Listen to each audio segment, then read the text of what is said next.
Hey everyone, and welcome to Almost Cancelled. I am Peter, that is Connor, and we are going to talk about Timeless Season 2, Episode 6. It's called The King of the Delta Blues. So, full spoilers for the episode, as always.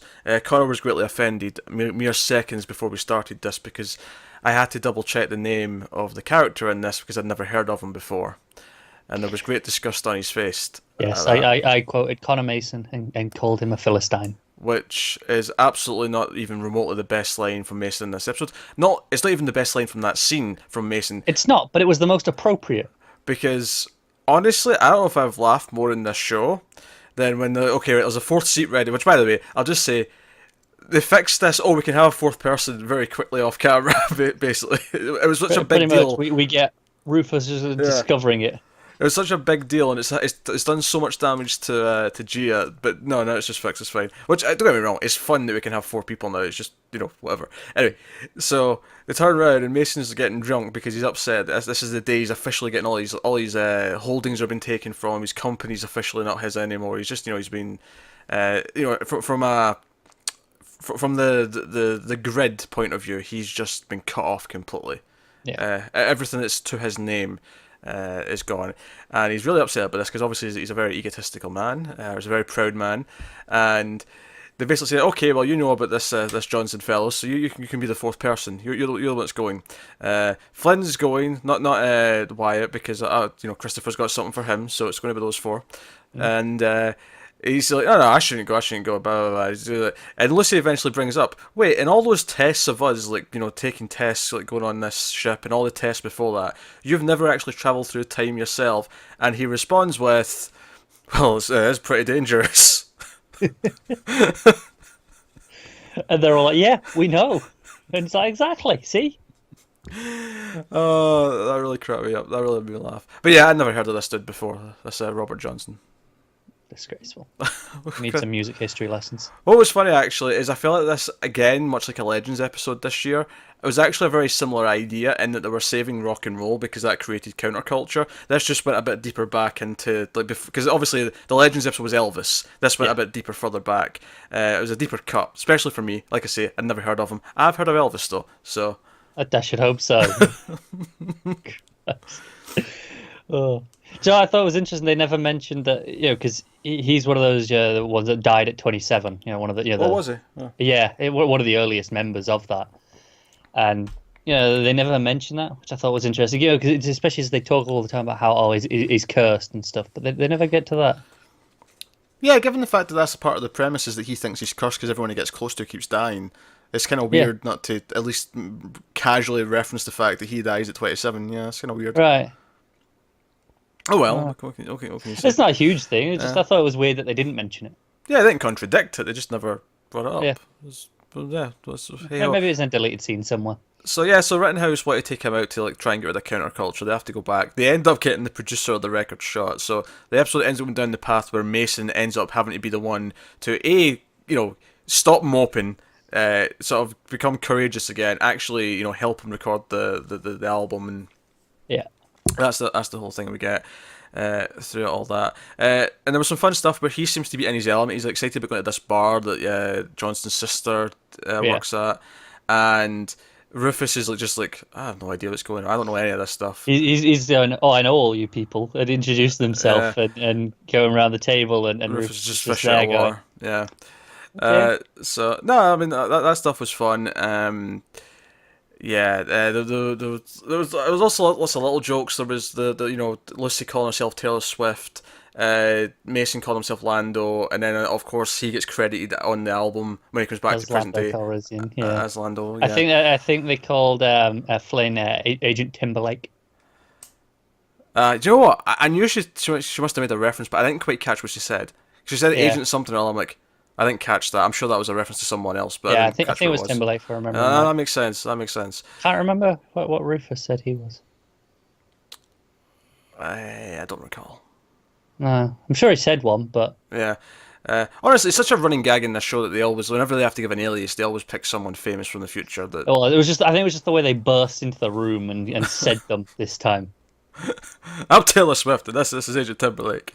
Yeah, And really, the FBI is like, what, with black people and women, like they're hired? expanding. Well, they're expanding it, yeah, but because I even laughed when they first arrived, and Mason's like, okay, what do we do now? Because obviously there's the whole joke first where he's like, oh man, the air's it's almost the same. It's like, nothing's changed. The 30s are the same as the present day, and then he vomits. But he's like, okay, what do we do now? He's like, well, we have to go steal some clothes in a car. I'm like, I love how we keep doing this, but they keep doing it off camera. It's just implied that they're that good now at stealing clothes in cars that we never have to see it. Yeah, it's just casual now. Yeah. Although that said, I remember when they first done it, they mentioned that the security tag wasn't invented till the '60s. I kind of want to see post security tag, like how much difficult it Yeah. get. You know, That could be a fun scene to have. that could be a thing. Also, I realised this is episode 6. We're actually over halfway through the season because it's only 10 episodes, so we've got 4 episodes I thought it was left. 12 or 13 for some reason. Season 1 was, but season 2 I'm sure was only 10. I'll tell And you. I think I'm fairly I'm not I've not got a lot of hope that there's going to be more after this, so I'm kind of treating this as the last 4 episodes now coming up. I would assume so. I think it'll be a nice surprise if it's not. Yeah, because obviously, I mean, already kind of feels like it's on life support because of the cancellation. And oh no, we'll bring it back, which almost never happens. So Yeah, no, it's such an oddity in itself. so plugs will be pulled. But yeah, so I mean, obviously, the thing with the main plot, and this was almost a little bit too on the nose at moments, but it mostly worked. Was that Johnson's whole fear of like, oh, I'm just going to run away and I've lost everything and it's all my fault. I made a deal with the devil. It mirrors obviously Mason. It's how Mason feels that he's lost everything because he made a deal with the devil. Obviously, He kind of says that. He's like, yeah, I wasn't a literal devil, but I made my deal. yeah. Of course, one's literal, one's less so. At least he says it's literal. I mean, obviously, Rufus has his doubts about what really happened at the crossroads. Yeah. But Mason's keeping stum on it. So that was the main plot, and that was kind of nice. But it still kind of shook up the formula a little bit though, because we actually did have a main plot in present day as well. Because Christopher sends Wyatt after the location where she was held. He gets into a bit of a fight with a dude, and then he actually goes to the base of Rittenhouse. And my only real complaint about this is that I felt the budget a little bit when he goes to the Rittenhouse base, And it's just an empty warehouse. and it felt like. Well, no, because once you got to the main area, it was the foyer we'd seen before with the the various things in Yeah. it. But it was more the lack of people. I'm like, the Rittenhouse bases felt a lot busier than this before, and it should feel busier than this. I feel like, but Yeah. they presented it here like, oh no, it's the 3 characters we know and a couple of red shirts, and that's it. That's all true. that's there. It felt empty to me. It was weird. Yeah. It's a lot of real estate for not many people. But he hesitates. He can't kill Lucy's mother. Christopher gives him shit for it, and it's funny because this actually seemed to like make things awkward again after the fact. When we'd kind of settled everything, it was fine. Like Yeah, I'm not really sure why it's this awkward, I'll be honest. because at the start of the episode, like she comes in and says, "I'm using the bathroom first." Rufus is all upset, but they're giggling because They can hear each other. Wyatt was being loud. Yeah, Yeah. Jessica's been staying over, and not in this episode as well, saving a bit of money there. One less guest star to pay. Yep. And like so, yeah, but that's all fine. The living situation stuff is mildly amusing here or there, depending on what they're doing with it. And of course, another part of the plot is that. It's actually Rufus and Mason go off, to try and get the singer back, to try and bring him back, and they end up at the bar, and that's the scenes we talked about. Lucy and Flynn end up on their own, and we got them kind of like bonding a little bit. She's kind of reluctantly bonding, but they bond a little bit. Yeah, I do like this stuff quite a bit. I like it as well. I actually like that he brings up her sister, and he's like, "Hey, I never intended for that to happen. Like that wasn't the plan. Yeah, it was an accident. Yeah, he actually apologises essentially for wiping her sister out of existence, and they sort of bond over the fact that they both want to get someone who they lost back because of all the time travel shenanigans. And It's an interesting relationship, isn't it? Because obviously he's read the diary from the future and kind of knows everything about her already. So she's just telling him things, and it's like, you already know this. I mean, yeah, he kind of implies that he even like from the diary knew that she had been with Wyatt. And then this happened, and now she's, the fact that, because he brings up the whole you're hiding vodka underneath your bed at night and stuff, and he's like, oh, it's in your diary, but that has to be a knock-on effect from why she's like upset. So Absolutely. Yeah. So he knows a lot of stuff. Do you know what I think is particularly interesting to me is that she, for a while now, she's known that he gets the diary, but she writes all this stuff anyway. She doesn't just because she could go. Do you know what? I don't want him to know this. I'm going to stop writing the diary. But no, she writes it anyway. Is she actually already? Have we seen her writing it yet? I don't think we have. Yeah, so I'm not. I wasn't under the impression she was already writing it. Okay. You think she writes it all in one go later? Yeah, yeah. She decides to start doing it later, maybe retroactively. Okay, I Tells the was thinking, story. traditional diary. Um, I feel like they would show us her actually writing it, and I mean, unless they want to do a fun little bit later where she reveals she's been writing this for months, or and that'll be like a Yeah. little reveal. But I feel like they would have brought it up unless they wanted to make it a little surprise later that she actually has made the choice to do this for. Do you know what I think a the while. only reason I'm thinking this is because of the choice of the word diary instead of journal. They've said journal as well. They've went back Maybe and they forth. have. Yeah. If anything, they might have said journal more than diary. To be honest, I think that's Maybe. us. I think that's us putting the word diary in there. Maybe it is. Maybe it's because we've said it so much. Yeah, I think that's just us interchanging the words. I don't think that's them. Yeah. Okay. But yeah, so they bond together because at the end she's like, "Oh, I'm feeling kind of close to him." There's that awkward moment where Wyatt like asks, "Oh, so what happened on the mission?" And was Flynn okay? And she's like, "Oh, actually, it was kind of great. He kind of stepped up, but it was fine." And like Wyatt's just like holding the pain back. He wants to scream, "What do you mean great?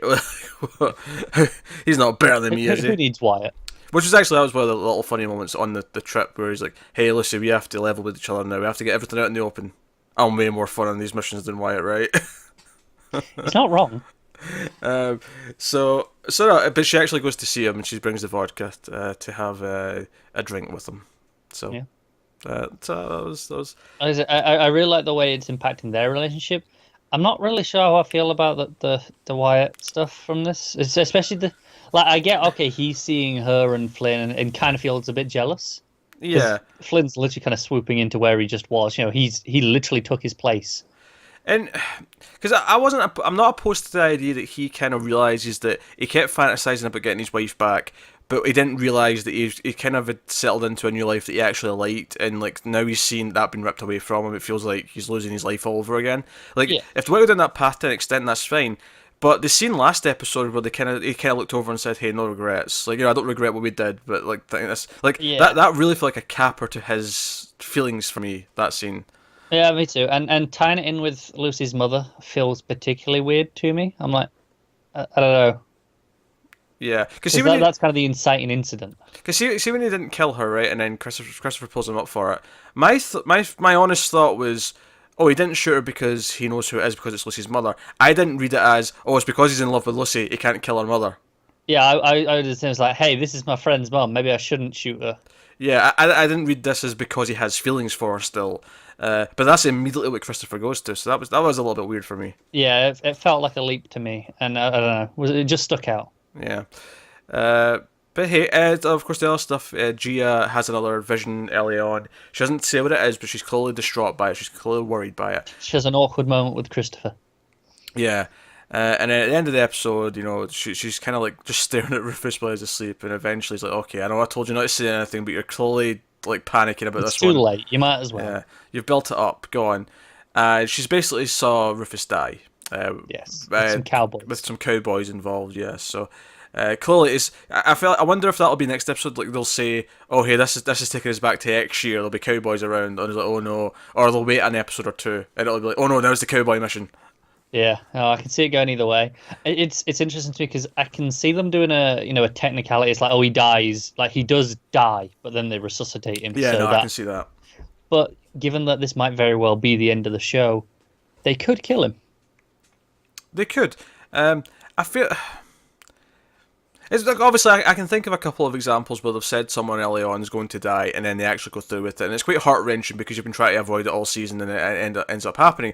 But I feel like more often than not, when they make a point of like predicting it like this, it's because they're going to save it somehow. They're going to save the person. I agree. I do agree, but like I said, because it feels like this could be the end of the show, makes it slightly more plausible. And I will say, as before, the issue was okay, he's the pilot, but now we got Flynn. Flynn can pilot this thing, right? He was no. piloting his own version. No, he wasn't. Was he not piloting last year? No, it was Rufus's like science buddy, and then they got you're Emma. Right. This... You're right. I assumed he learned at some point. No, because that's why he specifically kept him alive for so long, and then they switched over to Emma. You're right. I was just thinking early on. I was like, because we didn't see the science guy, so I was like, I thought for some reason he was doing it on his own until he got the science guy. But no, that's not right. No, because he kidnapped him when he stole the ship. Yeah, you're right. Yeah. So no, so that'll be interesting to see how that plays out. Where we're going from here. It is interesting. I think having only 4 episodes left, and whether does end up getting another season or if this is the end, I will say the Rittenhouse side of things feel oddly just kind of subdued. Yeah, I appreciated this episode taking time to go and confront them in the present. That was more the overarching plot. That was more relevant this episode, but I think still kind of baby steps, right? Yeah, I feel like Rittenhouse is a villain. Like, there's been the odd exciting moment with them, but they themselves ultimately they haven't actually used them enough to really make them a threat. Because obviously, yes, they're behind every sort of mission. Like every time it's they'll try to kill someone or they'll try to do this, and every so often Emma shows up and she looks really evil and she tries to kill Lucy.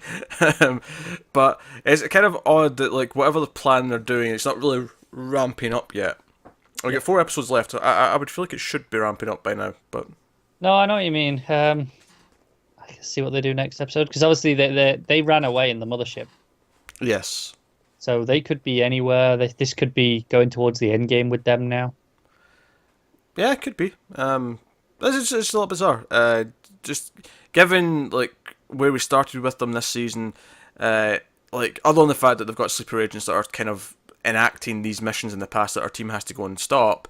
There's not a whole lot. It's like it still kind of feels like it's just there to give the show its premise, so they can go and do a time travel adventure every episode, as opposed to actually being we've got a really great plot with this villain who's got this really great plan. No, I agree. Like there doesn't seem to have been any repercussions for all these missions failing from their side of things. Like they haven't succeeded in any of them.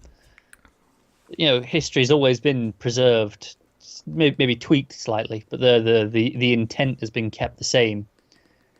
Yeah, they don't seem to be suffering any real setbacks from this. Yeah, Mason's got a yeah in one of the tracks. Yeah. Like every episode, I feel like they changed something.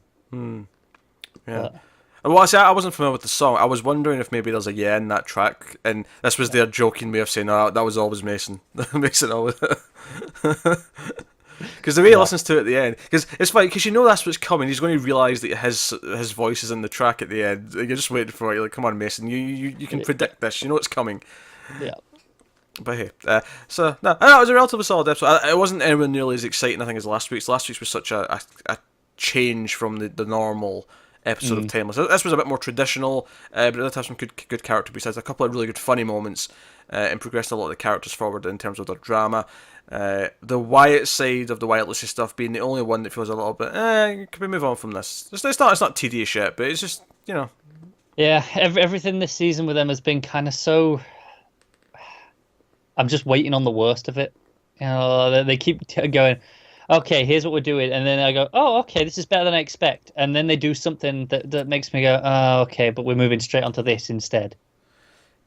Yeah, but the funny thing is they've surprised me with how good it's been handled in lots of other moments, like throughout the season, that part of me almost wants to give them the benefit of the doubt and say, well, even if we do go down the path of he ends up like leaving Jessica because he realises he's really in love with Lizzie, that might still play really well when they do it, because they've handled a lot of the moments until really well. Lucy's like, nah, do you know what? I'm kind of feeling a thing for Flynn right now.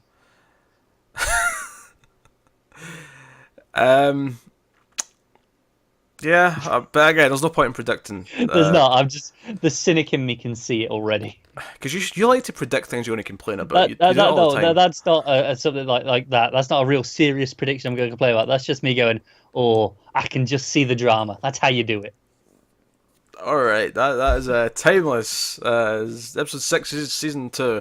So let us know what you thought of this one in the comments below. Like, subscribe, all the usual stuff. Get us on the Twitters at mail_fuzz for channel updates. If you want to support the channel, head over to patreon.com/mailfuzztv. There's a link in the description, but otherwise that is us. So thank you once again for watching. We'll see you next time. Have you got any vanilla?